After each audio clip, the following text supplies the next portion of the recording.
헤브론 성도님들 안녕하세요. 좋은 아침입니다. 헤브론 만나에 오신 것을 환영합니다. 우리가 어제는 긍휼히 여기는 자가 복이 있다. 왜 긍휼히 여기는 자가 복이 있는가 두 가지 이유를 나누었죠. 첫 번째는 우리의 아버지 하나님께서 긍휼히 여기시는 분, 자비로우신 분이기 때문에 그렇다였습니다.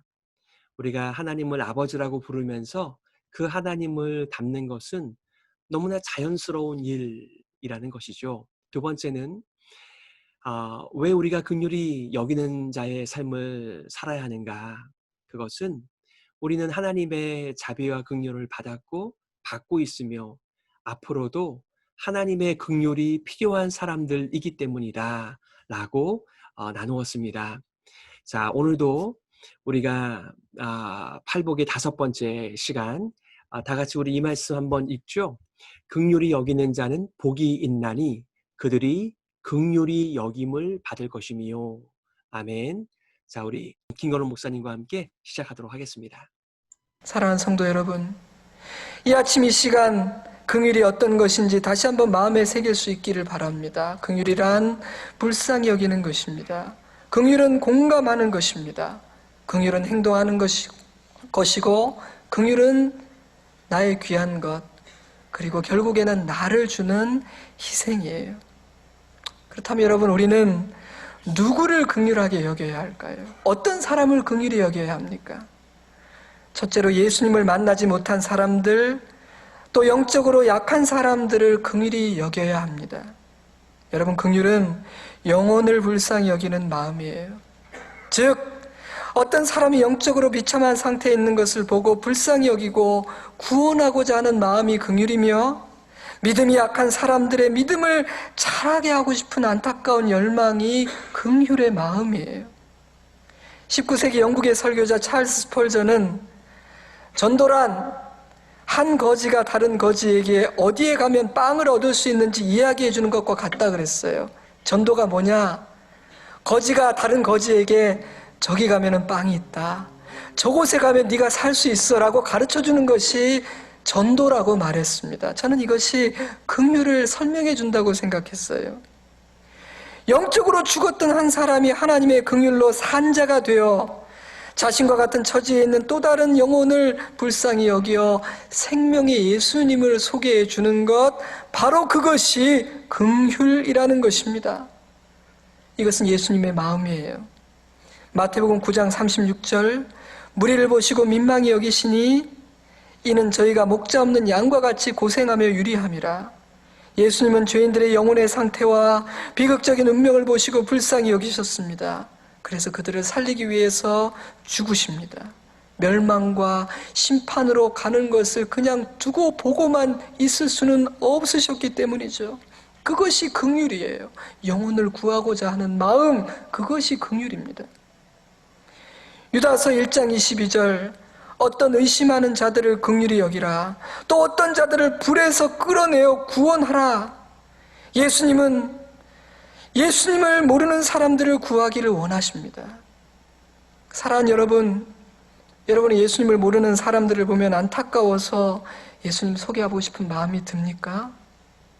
고난과 상처로 인해서 믿음이 약해지고 어떤 이유에서 교회를 떠나 방황하고 인생의 방향을 잡지 못하는 분을 보면 예수님에게로 돌아오도록 도와주고 싶다는 안타까운 마음이 있습니까? 예수를 믿음에도 불구하고 믿음이 없어서 여전히 세상적으로 살아가고 미성숙한 사람들을 보면 믿음이 자라야 할 텐데, 믿음이 서야 할 텐데 안타까운 마음이 듭니까? 그런 마음이 있어야만 합니다. 좋은 신앙 서적을 사주고 훈련과 성경 공부를 소개해주고 믿음이 약해 자기 힘으로 예배에 오지 못한다면 내가 가서 함께 예배를 드려주는 그런 수고와 정성이 필요한 것입니다. 그것이 긍휼히 여기는 것이죠. 육신이 아프고 가난한 사람뿐만 아니라 영적으로 도움이 필요한 사람들을 불쌍히 여기는 긍휼의 마음이 우리에게 있어야 합니다. 쌀을 주고 집을 지어주는 것만으로 만족하는 것이 아니라 복음을 주고 싶어야 하는 것이죠. 우리에게는 영혼에 대한 이런 긍휼한 마음이 있습니까? 사랑하는 성도 여러분, 주님 앞에 서기 전에 한 영혼이라도 구원하는 저와 여러분 될 수 있기를 바랍니다. 누군가의 믿음을 굳세게 하고 죽음을 맞이할 수 있는 저와 여러분이 되기를 주님의 이름으로 축복합니다. 둘째로 우리는 약하고 작은 사람을 긍휼히 여겨야 합니다. 약한 자와 나그네를 돌아보라. 병든 자를 섬기라. 고아와 과부를 불쌍히 여기라. 신구약 성경을 통틀어서 하나님이 가장 강조하신 일이죠.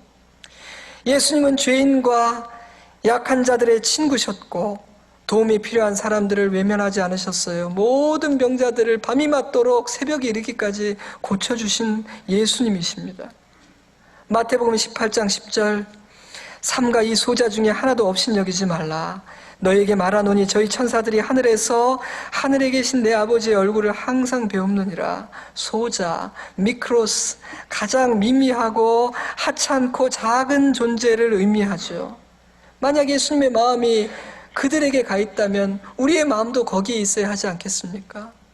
예수님이 가장 작고 약한 사람을 불쌍히 여긴다면 우리도 그들을 불쌍히 여기고 섬겨야 하지 않겠습니까?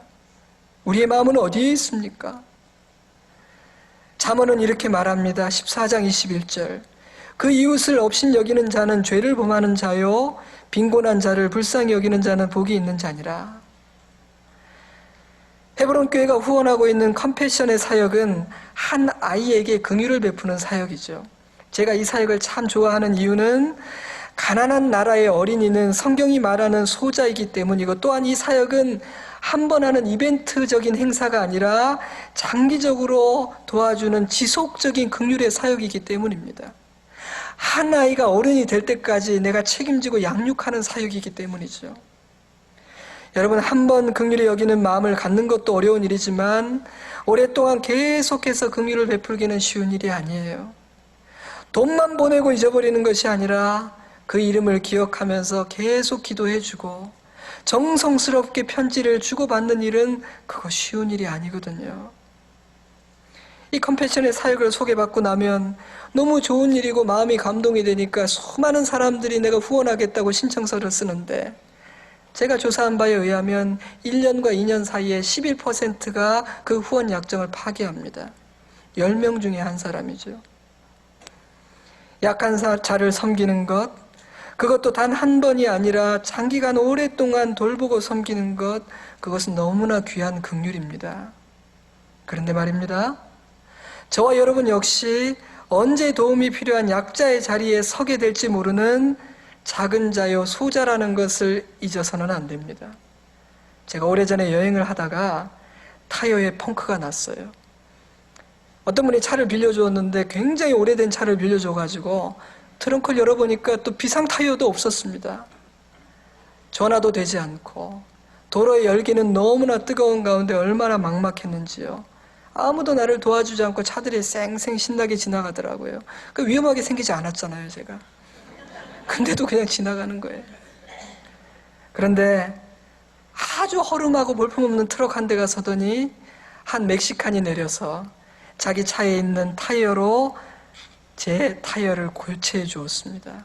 그리고는 내 것도 낡은 타이어이기 때문에 오래 가지 못하고 위험하니까 가까운 마을에 가서 새 것으로 꼭 교체한 다음에 여행을 계속하라 라는 한마디를 남기고 호련히 사라졌습니다. 저는 도움이 필요한 약자가 되었는데 한 멕시칸이 선한 사마리아인처럼 저에게 긍휼을 베풀어 주었던 것이죠. 저와 여러분은 긍휼을 베풀 뿐만 아니라 긍휼히 여김을 받으면서 오늘까지 살아온 사람들입니다. 하나님의 긍휼뿐만 아니라 많은 사람들이 우리를 불쌍히 여겨주고 이해하고 받아주었기 때문에 이날까지 왔다는 것을 절대로 잊으시면 안 됩니다. 내가 소자고 내가 약한 자죠. 그것을 잊으면 안 됩니다. 그러므로 기회가 있는 대로 고마움을 사람들에게 표시하십시오. 표현하십시오. 그리고 기회가 있는 대로 섬기는 삶을 살아야 합니다. 언제나 감사하고 도움이 필요한 작고 약한 사람들을 섬길 기회를 놓치지 않는 저와 여러분 될 수 있기를 주님의 이름으로 축복합니다. 셋째로 우리는 모든 사람을 긍휼히 여겨야 합니다.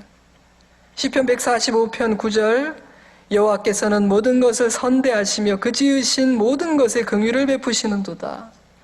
골로새서 3장 12절 그러므로 너희는 하나님이 택하사 거룩하고 사랑받는 자처럼 긍휼과 자비와 겸손과 온유와 오래 참음을 옷 입고 하나님은 모든 것을 선대하시고 모든 것에 긍휼을 베푸십니다. 긍휼의 옷을 입은 사람은 사람 갈아가면서 긍휼하지 않겠죠. 예수님의 긍휼은 차별이 없었고 우리의 긍휼도 그러해야 하는 것입니다.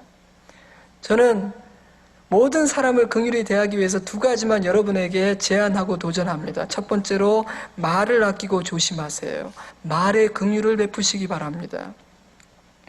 한 사람에 대해 어떤 이야기를 듣건 그 사람의 입장에 서서 한 번 더 생각하고 과연 내가 이 사람을 불쌍히 여기는 마음이 있는지 없는지를 물어보십시오. 그런 다음에 말하시기 바랍니다. 그것이 긍휼입니다. 그것이 긍휼의 옷을 입고 사는 거죠. 둘째로 나의 경험과 편견으로 사람을 쉽게 판단하지 마십시오. 저와 여러분은 죄인이기 때문에 편견과 교만이라는 옷을 벗기가 참 어려워요. 우리는 자신의 작은 경험과 보잘것없는 지식으로 남을 판단하고 정죄하기를 너무나 좋아합니다. 그러나 그렇게 하지 않는 것이 긍휼입니다. 함부로 판단하지 않고 나의 생각과 틀에 누군가를 억지로 끼워 맞추려고 하지 않는 것이 긍휼이죠. 하나님은 우리를 그렇게 대하지 않으셨죠. 야고보서 2장 13절 긍휼히 행하지 아니하는 자에게는 긍휼이 없는 심판이 있으리라. 긍휼은 심판을 이기고 자랑하느니라. 이 말씀은 하나님의 긍휼이 얼마나 크신지를 말해줌과 동시에 긍휼히 여기지 않는 것이 얼마나 심각한 일인지를 경고합니다. 긍휼하십시오. 긍휼의 마음을 회복하시기를 주님의 이름으로 축복합니다. 이렇게 하는 사람에게 어떤 복이 약속되어 있습니까? 긍휼히 여기는 자는 복이 있나니 저희가 긍휼히 여김을 받을 것이며 크고 놀라운 은혜입니다. 어느 뜨거운 여름날에 어떤 한 신사가 몰던 차가 갑자기 멈췄습니다. 저는 아니에요.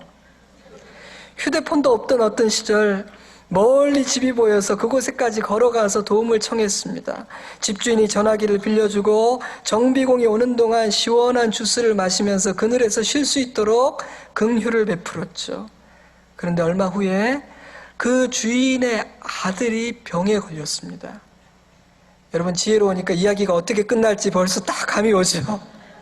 해피엔딩이겠구나. 동네 병원에서는 치료할 수 없을 정도의 큰 병이라 도시의 큰 병원으로 갔는데 부모는 치료비 걱정이 앞섰습니다. 돈이 많이 나올 텐데. 그런데 원무과에서 한 장의 메모를 받게 되죠. 따뜻한 친절과 시원한 한 잔의 주스, 병원비가 그것으로 다 지불이 되었습니다. 예전에 대접했던 그 신사가 그 병원의 설립자이고 원장이었다는 이야기입니다.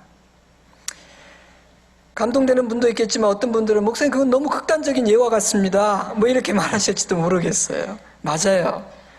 우리가 긍휼히 여기고 자비를 베풀었던 상대가 알고 보니까 병원장이고 대그룹의 회장일 확률은 굉장히 낮겠죠?